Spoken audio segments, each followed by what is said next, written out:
Okay, let's talk about some of the symptoms associated with vitamin B12 deficiency. So what are the symptoms? Simply put, and there are a lot of them, I'm going to give you some of them.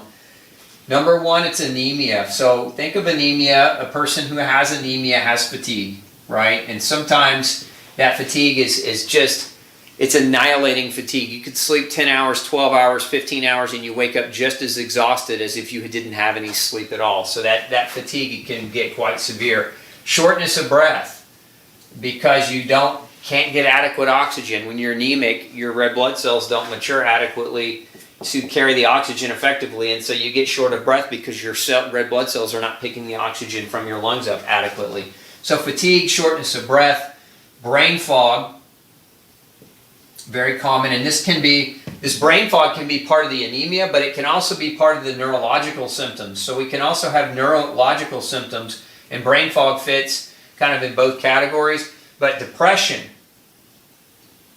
is a symptom of vitamin B12 deficiency. Let me put an extra S there. So depression, very, very common to see depression linked up to vitamin B12 deficiency. Also, we mentioned this earlier, neuropathy.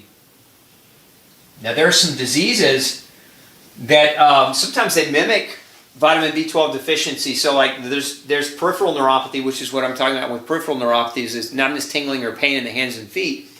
But there's more than one kind of neuropathy. So you can also have painful neuropathies in vitamin B12, and this can cause muscle weakness. So the nerves being the fact that the nerves aren't properly being myelinated, because that's one of the functions of vitamin B12, is it myelinates the nerve. It adds the insulin, or not the insulin, I'm sorry, the insulation around the nerve, so it keeps the nerve insulated. And when that insulation deteriorates, the nerve quits working properly, and if that nerve feeds your muscle, then the muscles can start to become weak. And so where we see this more commonly with combination of muscle weakness and neuropathy is MS. Multiple sclerosis is a disease actually linked to vitamin B12 deficiency. In some cases, people get misdiagnosed with multiple sclerosis. What they really have is a severe vitamin B12 deficiency, and what they think is MS. It's not really an autoimmune process at all. It's just a true nutritional deficiency that needs to be corrected. Now, that's not to say that's the case for everyone, but certainly it can be. B12 deficiency commonly mimics all the symptoms that people can experience with multiple sclerosis as well. So you've also got Alzheimer's or dementia being linked to B12 deficiency. So very important nutrient. Then we have, I said before, muscle weakness, but then we have some of the muscular symptoms of vitamin B12 deficiency. So it affects the musculoskeletal system as well, and that is muscle pain. So muscle pain and joint pain are, we're going to put MM here for muscle. Muscle pain and joint pain can both be symptoms of vitamin B12 deficiency as well. So lots of different things can happen when a person's B12 levels start to drop. The most common that I see is really fatigue, poor energy, lethargy, and depression. Like those really are the most common. Some of these other ones are more late stage. So by the time you're developing neuropathy, you've probably had a vitamin B12 deficiency for a very long time. It's not just this acute short thing. Now, some of the types of anemia that show B12 deficiency, when we talk about some of the lab tests that you can ask your doctor to run to see whether or not you have that, because most people think of anemia and they think of iron deficiency. We're not talking about iron deficiency anemia. We're talking about Macrocytic anemia. What does that mean, macrocytic? It means large cell. Macro means large, cytic means cell, anemia. And so what happens is vitamin B12, when your red blood cells are born, they're very large. They come out of the bone marrow. This is my rendition of a bone. Don't laugh at it. But in your bone marrow, you have stem cells, and these stem cells generate red blood cells. And they do so under the influence of vitamin B12. So B12 influences the bone marrow to release red blood cells. When red blood cells are born, they're very large, and they have a nucleus. They have a center. But as they mature, they get smaller. And as they mature even further, they lose their nucleus and they become biconcave. And so in the center of that red blood cell, there's a molecule called hemoglobin. Iron. It's an iron protein that carries oxygen. And what happens is that unique shape is what allows oxygen to fit into that cell. So you've got large cell, medium cell, small cell, or what we call normal size red blood cell.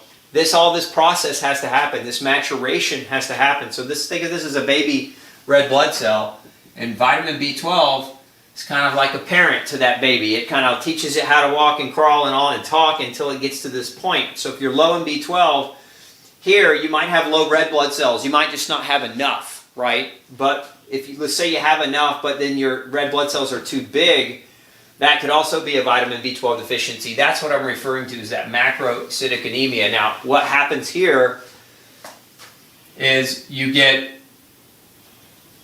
have this large cell that doesn't carry oxygen, and so that's where the fatigue, the shortness of breath, the brain fog, the depression. Remember, depression doesn't just mean poor me, I'm sad. Depression also means depressed thought, depressed function, depressed energy, etc. So you've got to have this. Now, blood test wise, there's a test that you can ask your doctor to run. It's called MCH. Mean corpuscular hemoglobin is what that stands for. And if your mean corpuscular hemoglobin is high, then that's a form of macrocytic anemia.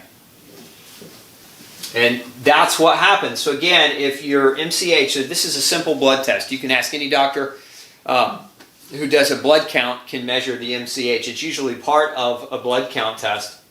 And again, if that's high, it's a possibility. It's not the only cause. B12 deficiency is not the only cause of this, but it's a possibility that if you have a high MCH, that B12 is part of the reason as to why that's happening. So keep that in mind, because that's a simple blood test. And a lot of times when it's high, I get this all the time. People come to me in my office and show me their labs and their MCH is high. And I'm like, you're anemic. And they're like, what do you mean? My doctor said this was perfectly normal. So don't just trust that the doc is going to even look at that MCH. You want to get your own eyes on it yourself, because if it's elevated, if it's up over 99.5 or so, then now you're looking at a potential for, again, for macrocytic anemia, causing a lot of these different types of symptoms and problems. So again, vitamin B12, super critical.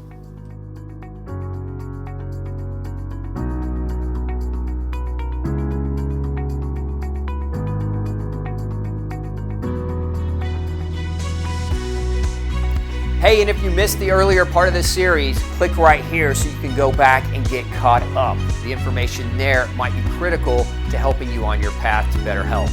And as always, thanks for tuning in. Make sure you subscribe for updates below. Have a great day.